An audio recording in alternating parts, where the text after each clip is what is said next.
Champions লিগের round of 16-এর draw শেষে লোকে বলছে বার্সেলোনা নাকি সহজ একটা পাথওয়ে পেয়েছে। বেনফিকা তাদের প্রতিপক্ষ।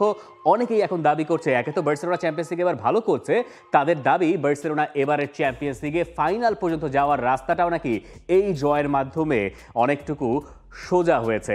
এখন আমি জানি না আপনি এর সঙ্গে একমত হবেন কিনা। বার্সেলোনার বেনফিকার ম্যাচ আপ নিয়ে আমাদের কথা হবে ঠিকই, কিন্তু চ্যাম্পিয়ন্স লিগের রাউন্ড অফ 16-এর ড্রতে কথা বলার জায়গা তো ভাই বহু জায়গায় আছে।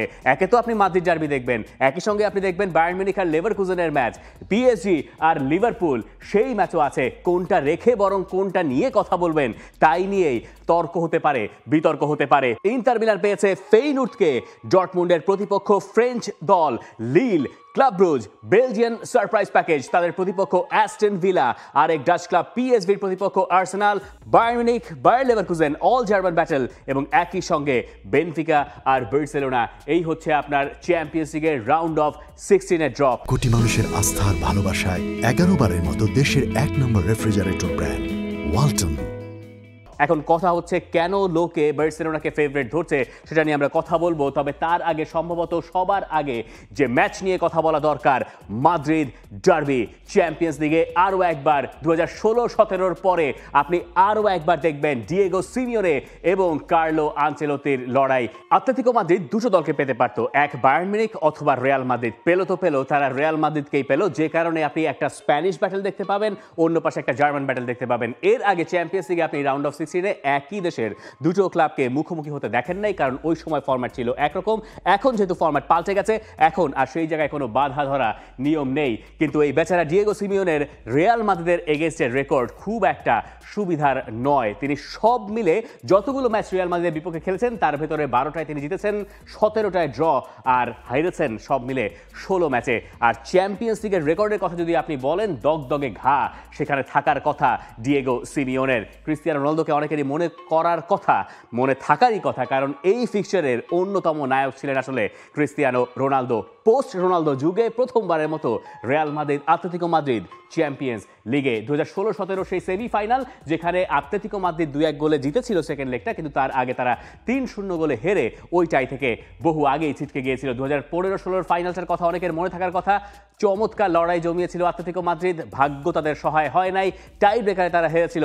এর আগে 2014 সালের চ্যাম্পিয়ন্স লিগের ফাইনালে ওই সেরহিও রামোসের গোল, এরপরে গিয়ে এক্সট্রা টাইমে ম্যাচটা এক পেশে হয়ে যাওয়া। তারও আগে একবার মানে মাঝের সময়টায় চ্যাম্পিয়ন্স লিগে কোয়ার্টার ফাইনালে এই দুই দলের দেখা হয়েছিল। এখন ডিয়েগো সিমিওনের জন্য যে ব্যাপারগুলো লক্ষ্য রাখা দরকার, যে এই ফাড়াটা তিনি কাটাতে চাইবেন। কখনোই চ্যাম্পিয়ন্স লিগের রিয়াল মাদ্রিদ আতলেতিকো মাদ্রিদের মুখোমুখি হয়ে চ্যাম্পিয়ন্স লিগ থেকে বাদ পড়ে নাই। এই রেকর্ডটা আতলেতিকো মাদ্রিদের পক্ষে নয়। কিন্তু রিয়াল মাদ্রিদ সম্ভবত এই জায়গায় লেভারকুজেনকে পেলে আরেকটু খুশি হতো, কারণ আতলেতিকো মাদ্রিদের আতলেতিকো মাদ্রিদ রিয়াল মাদ্রিদের নারী নক্ষত্র সবই জানে। আর এই জায়গায় প্রথম ম্যাচটা হবে সান্তিয়াগো বের্নাবিউতে, পরের লেগটা হবে ওই ডিয়েগো সিমিওনের দল আতলেতিকো মাদ্রিদের মাঠ সিভিতাস মেট্রোপলিটানোতে। সান্তিয়াগো বের্নাবিউর ম্যাচে কিন্তু জুড বেলিংহাম থাকছেন না।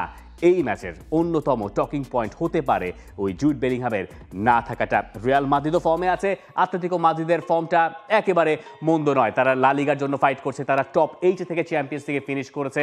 সবকিছু মিলিয়ে ডিয়েগো সিমিওনের দল চেষ্টা করবে রিয়াল মাদ্রিদকে এইবার বিদায় করে দিতে, ইতিহাসটা পাল্টে দিয়ে। ডিয়েগো সিমিওনেকে নিয়ে আর একটু কথা বলা দরকার, কারণ এই আতলেতিকো মাদ্রিদের জন্য আগামী কটা দিন যে কি ঝড়ঝাপটা যাবে আর যেতে পারে সেটা আপনি এই ফিক্সচারগুলো দেখলে বুঝতে পারবেন।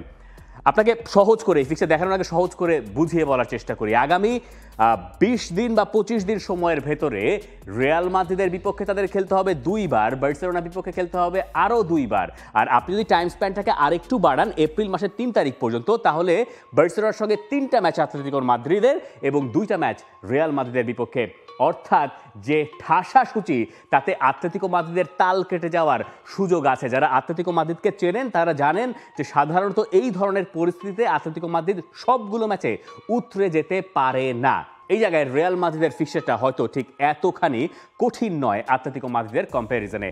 আতলেতিকোর জন্য একটা সুখস্মৃতি থাকতে পারে, সেটা হচ্ছে সবশেষ যখন রিয়াল মাদ্রিদের মুখোমুখি তারা হয়েছিল চ্যাম্পিয়ন্স লিগে, ওই ম্যাচটায় তারা জিতেছিল 2-1 গোলে। সেটা অবশ্য ছিল তাদের পুরনো স্টেডিয়ামে। এই নতুন স্টেডিয়ামে প্রথমবারের মতো আমরা এই লড়াইটা দেখতে পাবো। ডিয়েগো সিমিওনের ম্যাচ রয়েছে ভ্যালেন্সিয়ার সঙ্গে, অর্থাৎ আতলেতিকো মাদ্রিদের লা লিগা এই সপ্তাহে ম্যাচ হচ্ছে ভ্যালেন্সিয়ার বিপক্ষে। তো তার আগে বারবারই আতলেতিকো কোচকে জিজ্ঞাসা করা হয়েছে রিয়াল মাদ্রিদের ম্যাচ নিয়ে। তিনি প্রেস কনফারেন্সে একটা সময় বলেছেন যে আমরা কোন ম্যাচ নিয়ে কথা বলতে এসেছি, রিয়াল মাদ্রিদ নাকি ভ্যালেন্সিয়া। এই যে দুই প্রতিপক্ষ মাদ্রিদের একই শহরের, তাদেরকে নিয়ে এখন প্রচুর কথাবার্তা আপনি নিয়মিতই হয়তো শুনবেন। সবশেষ মাদ্রিদ ডার্বিটার কথা তো অনেকেরই মনে থাকার কথা।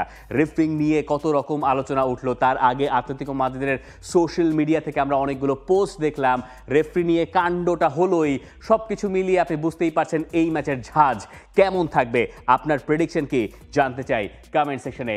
পরের ম্যাচে চলেন আমরা চলে যাই, কোনটা নিয়ে কথা বলা যায়, অনেকগুলো আছে, একটা একটা করে শুরু করি। চলেন আমরা পিএসজি ভার্সেস লিভারপুল নিয়ে কথা বলতে চাই। এই দুই দল সাধারণত চ্যাম্পিয়ন্স লিগে খুব বেশি মুখোমুখি হয় না। 2018-19 তারা মুখোমুখি হয়েছিল গ্রুপ স্টেজের ম্যাচে, একটা একটা করে জয় দুই দলই পেয়েছে। অর্থাৎ ইতিহাসের হিসাব যদি আপনি নিয়ে আসেন, এখানে কোনো দলকে এগিয়ে রাখাটা একটু কঠিন। এক পাশে মোহামেদ সালাহ, অন্য পাশে উসমান দেমবেলে, দুজনই ইনফর্ম এবং এই দুজনেই চ্যাম্পিয়ন্স লিগে খেলবেন। আর তার উপরে রোজার মাসে আপনি এই ম্যাচগুলো দেখবেন।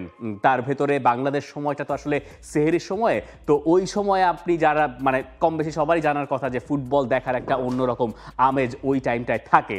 স্পেশালি 2014 বিশ্বকাপের ফ্লেভারটা অনেক সময় অনেকের বোধহয় ফেরতও আসে। এইটাই আপনি কাকে এগিয়ে রাখবেন? হ্যাঁ, আপনি বলতে পারেন যে সবার উপরের দলটার নাম তো লিভারপুল, সেটা প্রিমিয়ার লিগে যেমন আবার চ্যাম্পিয়ন্স লিগেও তেমন। তবে লিভারপুলকে পরিষ্কার ফেভারিট আপনি বলতে পারবেন না, তার কারণ হচ্ছে পিএসজি যে ফর্মে আছে। তারা ফ্রেঞ্চ লিগে সবার উপরে আছে, এটা অবাক হওয়ার মতো কোনো ঘটনা নয়। কিন্তু পিএসজির জন্য সুবিধা যেটা, যে লিগে তাদেরকে খুব বেশি মনোযোগ দিতে হচ্ছে না, যতখানি মনোযোগ এই মুহূর্তে দিতে হচ্ছে লিভারপুলকে প্রিমিয়ার লিগটা জেতার জন্য। এই কারণে পিএসজি যদি তাদের ফার্স্ট লেগের ম্যাচটা কোনো মতে লিভারপুলকে হারাতে পারে, অ্যানফিল্ডে তাদের একটা ভালো অ্যাডভান্টেজ থাকবে। আর লিভারপুলের গেল কয়েকটা ম্যাচে আমরা যারা দেখতে পেয়েছি যে একটু তাল কেটে যাওয়ার উপক্রম কখনো কখনো তাদের তৈরি হচ্ছে, সেটা লুই এনরিকে ফাইন্ড আউট করতে পারলে এই ম্যাচে পিএসজির আমার ধারণা ভালো সম্ভাবনা আছে। আপনার প্রেডিকশন কি কমেন্ট সেকশনে। পরের ম্যাচ বেনফিকা ভার্সেস বার্সেলোনা। এই ম্যাচ আপনি এর আগেও দেখেছেন, কই দেখেছেন মনে না থাকলে আবার মনে করাবো। কিন্তু তার আগে বলে রাখি একটা পুরনো রেকর্ডের কথা। বার্সেলোনা চ্যাম্পিয়ন্স লিগে যতগুলো দলের বিপক্ষে সবচেয়ে বেশি ক্লিনশিট রেখেছে, এরকম 3টা দলের ভেতরে বেনফিকা একটা। কিন্তু সবশেষ যখন এই দুই দল মুখোমুখি হলো, তখন ওখানে ক্লিনশিটের বালাইও তো ছিল না। এই বৃষ্টি ভেজা বেনফিকার মাঠের কথা আপনার ভুলে যাওয়ার কথা নয়। রাফিনিয়ার এই ইতিহাস গড়া উদযাপনই বলতে হচ্ছে, একটা পাগলাটে ম্যাচ আপনি দেখেছিলেন চ্যাম্পিয়ন্স লিগে বেনফিকা বার্সেলোনা। বেনফিকার মাঠে 5-4 যে ম্যাচটা বার্সেলোনা জিতে নিয়েছিল একেবারে শেষে গিয়ে রাফিনিয়ার ওই দারুণ গোলে। ওই ম্যাচের মাত্রা ছিল একরকম। বার্সেলোনা জানে তারা চ্যাম্পিয়ন্স লিগের টপ 8-এ থাকবে, তারা কোয়ালিফাই করে গেছে, তারা একদমই ডিফেন্ডিংয়ে মনোযোগী হয় নাই। বেনফিকাও বেশ কিছু ভুলভাল করেছিল, বেনফিকাও জানতো তারা মোটামুটি সিকিওর যে তারা টপ 24-এর ভেতরে থাকবে। এইরকম একটা অবস্থায় যখন দুই দল মুখোমুখি হয়েছিল, তখন ওই ম্যাচটা যতখানি এন্টারটেনিং হয়েছিল, আমি জানি না যে চ্যাম্পিয়ন্স লিগে যখন তারা রাউন্ড অফ 16-এ খেলতে নামবে আবারও সেই বেনফিকার মাঠে ফার্স্ট লেগ, তখন অতখানি এন্টারটেইনিং হবে কি না। তবে বার্সেলোনা এইটাই ফেভারিট। এক পাশে এই রাফিনিয়া তো আসেনি, অন্য পাশে Angel Di Maria, Nicolas Otamendi. তবে এই দুই আর্জেন্টাইনকে ছাপিয়েও আপনি অনেকের নাম নিতে পারেন, যেমন বলতে পারেন আপনি আক্তারোগ্লুয়ের কথা, যিনি টার্কিশ ফুটবলার, তিনি বেশ ভালো করেছেন। তবে ওই জায়গায় দি মারিয়া বার্সেলোনার এগেইনস্টে কেমন করেন, এটা দেখার জন্য বোধহয় অনেকের এই ফিক্সচারের দিকে আলাদা নজর থাকবে। আর বার্সেলোনার আসলে কোনো ম্যাচে সহজ করে নেওয়ার সুযোগ আসলে নাই। স্পেশালি 2017 থেকে তাদের চ্যাম্পিয়ন্স লিগে যে মহা বিপর্যয় চলছে প্রতি মৌসুমে, সেই কথা যদি তাদের মাথায় থাকে, কোনো ফিক্সচার কোনো দলের বিপক্ষে তাদের সহসা নেওয়ার কথা নয়। তো বার্সেলোনা বেনফিকার ম্যাচে বার্সেলোনাই ফেভারিট। এইবার আসেন all German match, Bayern Munich versus Bayer Leverkusen. বুন্দেসলিগায় এই দুই দল এরই মধ্যে মুখোমুখি হয়েছে দুইবারই ম্যাচ ড্র হয়েছে। এই যে সবশেষ গেল সপ্তাহেও লেভারকুজেন বায়ার্ন মিউনিখকে হারিয়ে দিতে গিয়েও পারে নাই, ওই ম্যাচে একটা অন টার্গেটে শট করতে পারে নাই বায়ার্ন মিউনিখের এই সিজনে রেকর্ড হয়তো বলছে তাদের পক্ষে কথা, কিন্তু বায়ার্ন মিউনিখের পারফরমেন্স খুব একটা আশা জাগা নিয়ে নয়। ইনফ্যাক্ট সেল্টিকের সঙ্গে ম্যাচটায় তারা প্রায় হারতেই বসেছিল এবং বিদায় ঘন্টা বেজে যেতে পারতো তাদের নিজেদের ঘরের মাঠে। শেষ পর্যন্ত তারা শেষ দিকে গিয়ে একটা গোল দিয়ে ম্যাচটা উদ্ধার করেছে আলফোনসো ডেভিসের গোলে। এই ম্যাচে আমার ফেভারিট বায়ার লেভারকুজেন, তার কারণ এই দুটো ম্যাচ তো বটেই, একই সঙ্গে বায়ার্ন মিউনিখের চ্যাম্পিয়ন্স লিগে যে ফর্ম যতটুকু আমার দেখার সুযোগ হয়েছে তার ভেতরে মনে হচ্ছে বায়ার্ন মিউনিখকে চাইলে হারানো যায় লেভারকুজেনের পক্ষেই, সেটা খুব ভালো মতো সম্ভব। তবে এটুকু বলে রাখা ভালো যে দুই দল একে অন্যকে খুব ভালো মতো চেনে এবং জানে। এই জায়গায় ওই ব্যাপারগুলো যখন চলে আসে তখন ম্যাচগুলো অনেক টাইট হয় এবং ট্যাকটিক্যালি খুব বেশি এন্টারটেইনিং গেমও আমরা অনেক সময় দেখি না। এরপরে ম্যাচ পিএসভি ভার্সেস আর্সেনাল জানতো তারা দুটো দলকেই পেতে পারে, হয় পিএসভি নইলে ফেইনুর্দ। তুলনামূলকভাবে পিএসভিকে তারা পেয়েছে। পিএসভি লিভারপুলকে হারিয়ে দিয়েছিল চ্যাম্পিয়ন্স লিগে, এইটা মনে রাখা দরকার। আর্সেনালের স্ট্রাইকার নাই, এইটা মনে রাখা দরকার। আর্সেনালের স্ট্রাইকাররা ইনজুর্ড হয়ে গেছেন, তাদেরকে পাবেন না মিকেল আর্তেতা। আর্সেনালের জন্য সহজ হবে না এই ম্যাচটা, এইটুকু আমরা জানি। পরের match inter Milan versus Feyenoord. একটা মজার ব্যাপার বলি তাহলে বুঝতে সুবিধা হবে। এই ফেইনুর্দ যখন ইন্টার মিলানের মাঠে খেলতে যাবে সেকেন্ড লেগে, তখন তারা জানে সান সিরোতে তারা এইসি মিলানকে বিদায় করে দিয়ে এসছে। সেই সান সিরোতে যখন তারা ইন্টার মিলানের মুখোমুখি হবে তখন তাদের ভেতরে ওই জোশটা কাজ করার কথা। এবং ইন্টার মিলান তারা ভরসা পেতে পারে যে তারা সবশেষ 11 ম্যাচে যতবার ডাচ প্রতিপক্ষের মোকাবেলা করেছে, অর্থাৎ নেদারল্যান্ডসের কোনো দলের বিপক্ষে চ্যাম্পিয়ন্স লিগ বা ইউরোপা লিগে তারা খেলেছে, তারা 11 ম্যাচের ভেতরে একটাতেও হারে নাই। তারা 7 ম্যাচ জিতেছে, তারা 4 ম্যাচে ড্র করেছে। কিন্তু এই জায়গাতেই ইন্টারেস্টিং ফ্যাক্ট, সবশেষ তারা হেরেছিল 2002 সালে কোনো এক ডাচ প্রতিপক্ষের বিপক্ষে। দলটার নাম ফেইনুর্দ। অবশ্যই ইন্টার মিলান একমাত্র ইতালির দল যারা এখনো পর্যন্ত আছে চ্যাম্পিয়ন্স লিগে, এবং এই কারণেই ইন্টার মিলানের উপরে বাড়তি একটা চাপও আছে। কি সেই চাপ? ইউএফার কোএফিসিয়েন্ট র্যাঙ্কিং। এই র্যাঙ্কিং দেখলে আপনি জানেন সবার উপরে দলটার নাম ইংল্যান্ড, 2 নম্বর দলটা ইতালি, 3 স্পেন, 4 জার্মানি, 5 নম্বর দলটা ফ্রান্স। এখন এইটার মাঝে যা কি আসলে এই লিস্টার, এটার মাঝে হচ্ছে এইরকম যে শীর্ষ দুয়ে থাকা দুইটা দল অর্থাৎ ইংল্যান্ড আর হচ্ছে ইতালি এখনো পর্যন্ত এই অবস্থায় আছে।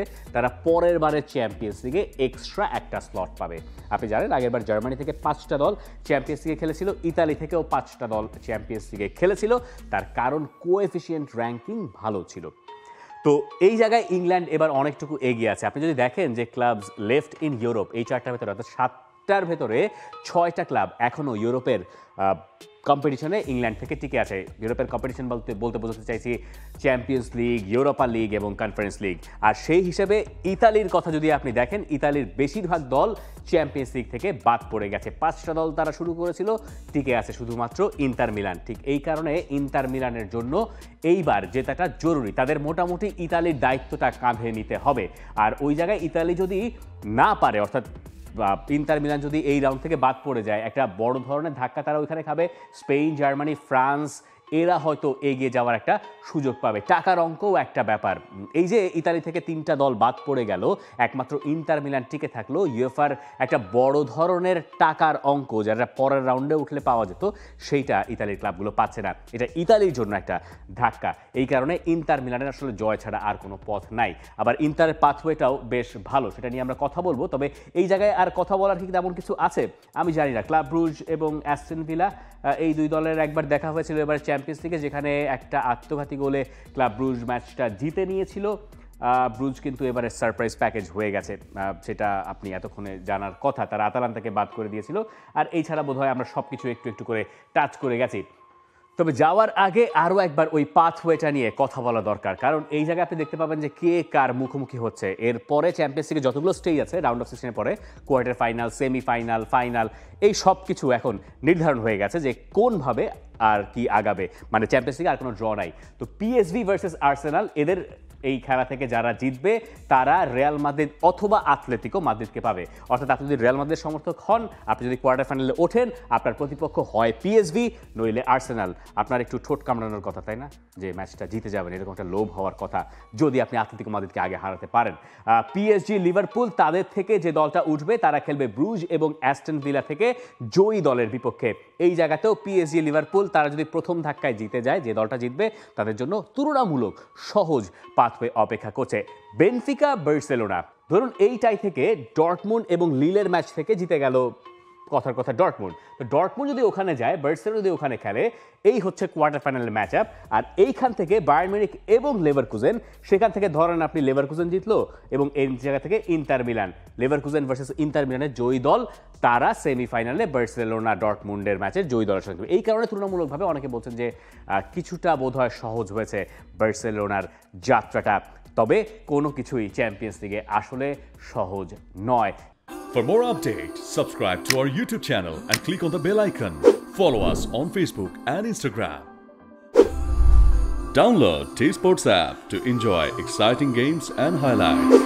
Visit tsports.com.